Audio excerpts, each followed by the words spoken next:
The other type of data is primary data.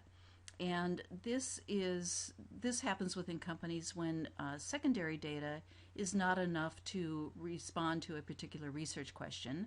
So companies have to go out and actually conduct research. So it's done for the first time. And the way that this happens is, and again, I know that you had this in your Marketing 101 class, but you define a problem. And in the case of Bank of America, they want to find out why customers are getting rid of their checking accounts. So they have to plan a design. How are we going to do that? Okay, let's say that we're going to interview 50 people, and we're going to have open-ended interviews to see exactly why, from a qualitative standpoint, they are leaving us. And obviously we're going to go out and collect the data through those interviews. We have to analyze the data. And as an aside here, qualitative data sometimes is quite hard to analyze because you have to go through and interpret a lot of what you're hearing from particular customers. Then you have to prepare the report, which of course is going to be very summary in nature, and then any follow-up or recommendations from that particular study. So, in terms of the research design, obviously it's very important to determine what questions need to be answered. And oftentimes this is the downfall of most research projects, not getting that question exactly right, because everything else will falter if it isn't exactly right.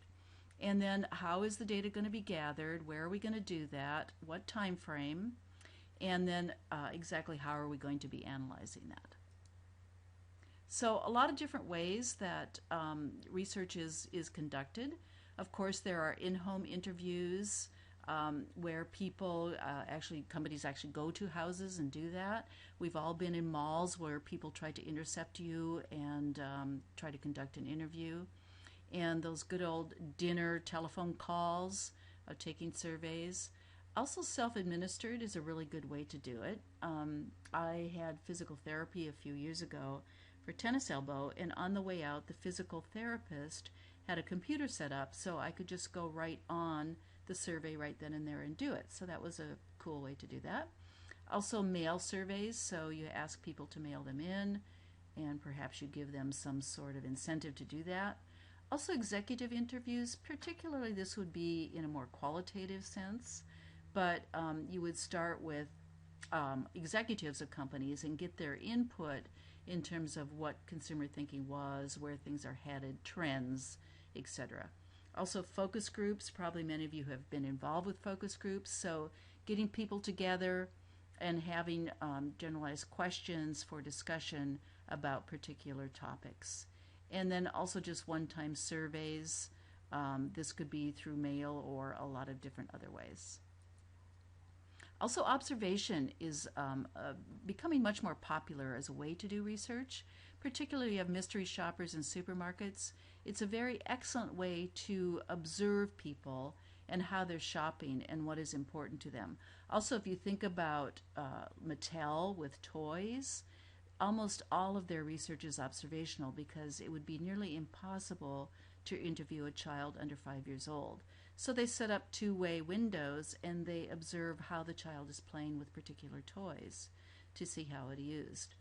Another thing that is becoming more current and more mainstream in large companies is something called neuromarketing. And what this is, it combines neuroscience with marketing, and marketers have figured out how to use MRI medical services, and that's magnetic resonance imaging, to actually read the brain to identify how people react to ads and to different products. So I will show you a clip on that.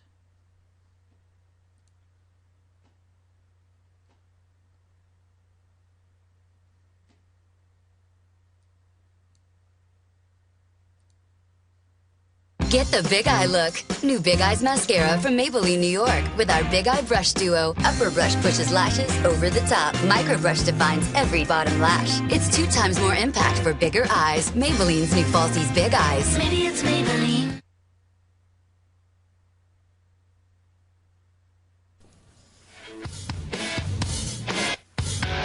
If you think today's ads are made to manipulate, it can be fast. Wait till you see what the future has in store. A new breed of brain researchers is showing advertisers a way into our minds, our deepest desires. At Caltech, they're using MRIs to peer into consumers' brains to see how they respond to everything from sunglasses to celebrities. It's called neuromarketing. There's a lot more going on that we're not aware of. Are you finding that there's a difference between what people say they like and what their brain says they like? Oftentimes there is. Researcher Annette Asp found that out. With her hip haircut and style, she thought for sure her brain would light up with delight at the cool stuff.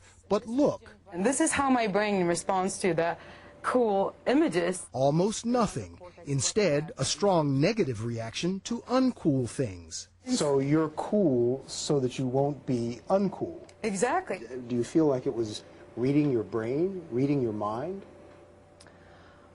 Well, it is reading my mind, definitely. At least that's what advertisers are banking on. Today, figuring out what consumers want is hit or miss. Tapping into their unconscious, the promise of neuromarketing, is advertising's holy grail. There's no data to show that this actually works. Some critics call it Orwellian. Others, like Dr. Daniel Reich, say it's more fantasy than fact. We can tell generally what parts of the brains is active when you're doing different things.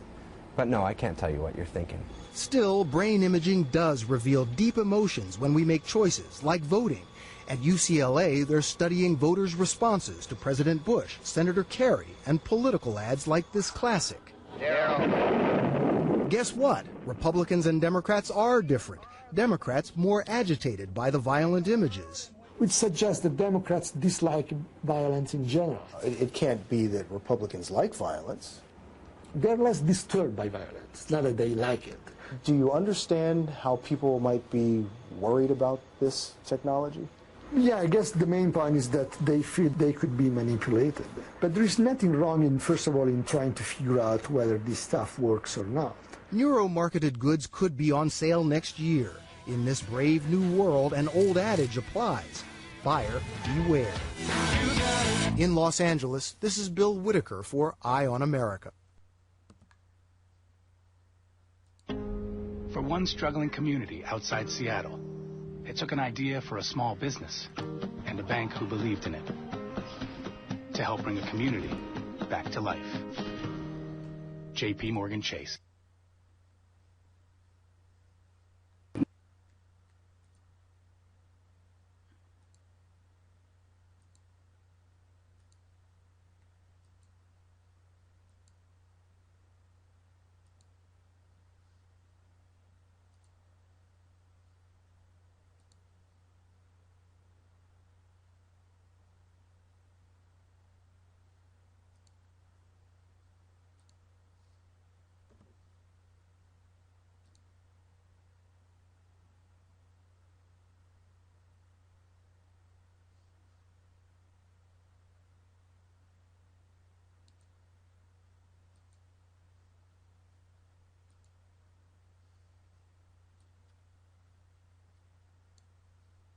So we can see that ethnographic research, neuro marketing, has become sort of mainstream, but the jury's still out. Obviously, that was an old tape. So there are certainly products on the shelf today that have used neuromarketing to identify the needs for that products and how the ads work also. Ethnographic research is something that is becoming more and more popular because companies really want to figure out the exact lifestyles of consumers and how they live, how they use particular things and what their needs are for the future. So this is a good way to do it, to actually live with them. So this is kind of close to home because one of my peers in my PhD program in New Zealand did an ethnographic research for her thesis. And one thing that New Zealand does really well is bungee jumping. In fact, it was invented there. And there are some incredible bungee jumping spots on the two islands. So what she wanted to determine is why people do this. Now, that seems quite obvious. People like the thrill of it. It's like it's exciting, it's something different, and hey, you know what, I can say I did it. So what she did is she used ethnographic research she videotaped visitors to the islands, not New Zealanders. And, well, I'll tell you what she found out. But first of all, I'll show you a clip on bungee jumping for those of you who are not familiar with it.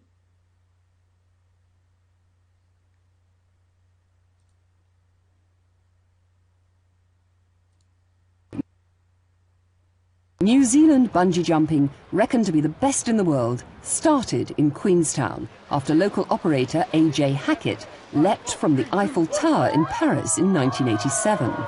He then opened the first ever bungee jumping venue, and you can now leap either from the historic bridge 120 feet above the Kuara River or from the 215-foot Skipper's Bridge. Like Adam said, Robert, nice big dive, and you won't touch the water. Okay? Do a little dive, big water. Big water, big dive. 4, 3, 2, 1. Push on out, Robert. Ah, beautiful. After the bungee drops to its maximum extent, there are a couple of rebounds before the jumper is lowered into the waiting raft.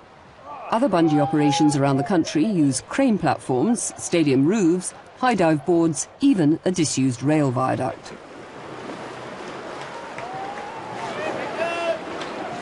People of all ages are trying bungee jumping these days, and most are glad they did. So you just done it. How did it feel? It felt great. No air. It was just nothing. You just went off, and it was just fantastic. You couldn't see anything. There's nothing there. And then when you get down there, I thought it was going to come off because it's a little bit loose. So I'm looking at my toes trying to keep it on there so I didn't hit the water.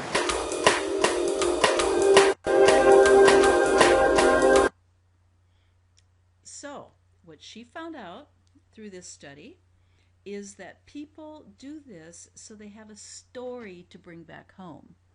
And if you put that into a marketing context, clearly, you know, letting people develop their own stories, you know, maybe online while they're at the venue, or certainly T-shirts, things like that, would really be big sellers, so they could bring that back. So, very interesting piece of research. So, also presenting the report, again, this has to be a very summarized type of approach, because you're going to talk about the research design. Again, more than likely you'll be presenting this to executives. What did you find out? And then based on this, what would your recommendation be? So this concludes the chapter on marketing research, and I'll see you on discussion board.